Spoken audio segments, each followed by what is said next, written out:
Hey everyone, welcome to Mondays with Matteo's mom. Thought I would just get on. I know it's been a while since you've heard just from me about stuff. And to be honest with you, I've been off on a little journey of investigation trying to figure out how to help my son with his anxiety. So what I thought I would do is kind of do two shorter videos about what I've discovered and what's been working to help him through these challenging times of anxiety plus hormones. Yay! Matteo's 16, and it's really hitting him quite hard. And you know what I found after starting to discuss this on YouTube, and Matteo said I could, so this is not invading his privacy, although I'll keep details out, but I've discovered probably more of us are going through some really challenging times in our kids' teen years than we're sharing with each other. In fact, I'm going to say probably more of us see an increase in challenging behaviors or aggression or whatever during the teen years than not. Those are the comments I've been getting. Friends and acquaintances I've been talking with. You know, sometimes we feel so alone when we're going through this stuff. I know that my husband and I have decided kind of to isolate ourselves for a while because of Matteo's impulsive OCD.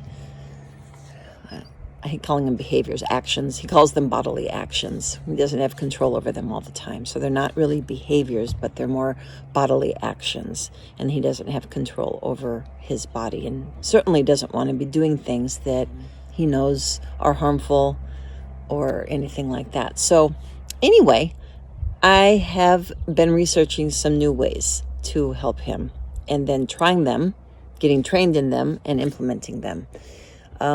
The first one I did was the Safe and Sound protocol based on the polyvagal theory. And if you are not familiar with this, it's fascinating stuff.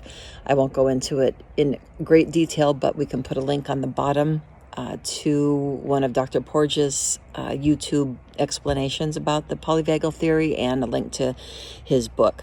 It's definitely worth reading.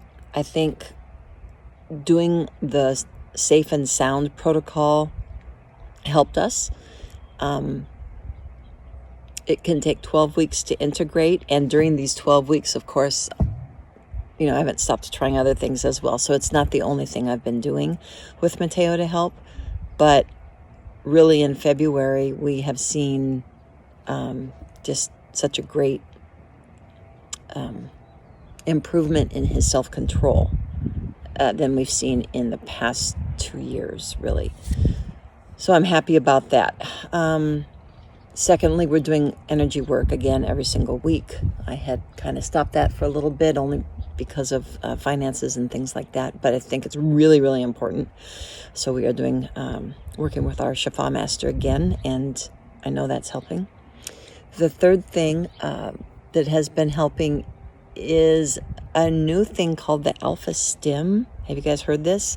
They attach little electrodes, it's like they're wearing earrings, to the earlobes, and it sends a patented electronic wave through the brain and is FDA approved for insomnia, anxiety, and depression, actually. So I've watched video after video of different psychiatrists around the world discussing how they've been using it with their patients. And also there's some autistic people on YouTube that are using it themselves and giving feedback. I'll have Matteo do his own video on how he feels when he's using Alpha Stim, and it does take a while to build up in the system, although we did see some great results immediately. The tweaking comes when knowing how long to do it, and because I'm just starting at the very lowest, because he can't tell me necessarily with the letterboard while this is going on, or won't tell me what's going on inside him. He's never been wanting to really share what's honestly going on in his head about pain or different feelings in his body, because he never wants to miss out on an activity. So if he says his tummy's upset, then I would keep him home from some activity that we were supposed to do, and he didn't want to stay home. So I think he keeps a lot of the stuff to himself. But I know for a fact that the self-esteem is an incredible thing. So I highly recommend it. I'll put a link to their website down below. It does require a doctor's prescription, and it's not cheap, but once you buy it, it's done. I think it's $800. I decided to stick with that brand because they have over 100 scientific studies that have been done with this over the, 30 or 40 years they've been out on the market. So I don't want to go with any of the imitations, because I know that everyone's waves that they use are patented. So that's my thing. The other thing that I've been doing that's been hard for me to do, but has been really working, is just back off on the demands. We make so many demands on our kids. All the therapies that we do to keep them busy throughout the day, throughout the week, can